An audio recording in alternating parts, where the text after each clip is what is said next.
Bakit, Arthur? Masama ba yung ginawa ko? Ayaw bang tulungan ko ang pamilya mo? Hindi naman sa ganon. Nahihiya lang ako sa'yo. Hindi mo naman sila obligasyon eh. Love,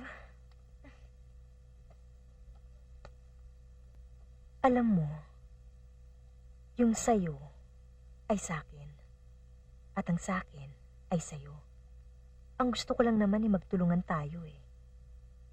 Magturingan na parang pamilya. Hindi ko nga alam kung paano kita pasasalamatan eh.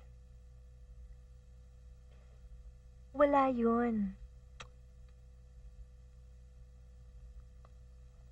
Pero alam mo, sa totoo lang, hindi naman sa iniinsulto ko yung pinanggalingan mong lugar, ano? Pero ang init-init. Pawis na pawis ako. Halika, mag-shower tayo. Kapapaligo ko pa lang. Saka pupunta ako kanila, Victor, para magpasalamat. Hindi mo ako sasamahang mag-shower?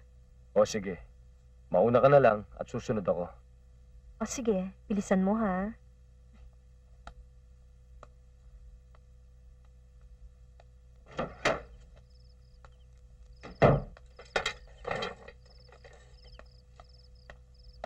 Victor! Victor! Halika dali! Pare, bakit? Nagpunta rin kayo ni Rose kina inay. Kumusta na sila?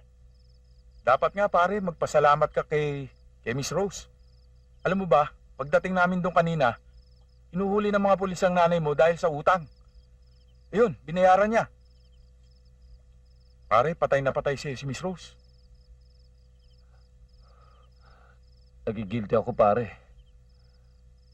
Pati ang inay na pabayaan ko dahil sa paghahanap ko kay Eva. Pinangakuan ko siya ng kaginhawaan sa buhay. Pero ang lahat ng kinita kong pera ay napunta lang kay Eva. Pakasarili ako, pare. Wala akong kwentang anak. Pare, ang para kay Eva, para sa kanya. Samantalayin mo na. Malay mo, si Miss Rose ang magbigay ng ginhawa sa nanay mo at mga kapatid mo. Pagbigyan mo na kasi habang wala si Eva. Malay mo, ma-inlove ka rin kay Miss Rose balang araw, di ba? Sige, pare.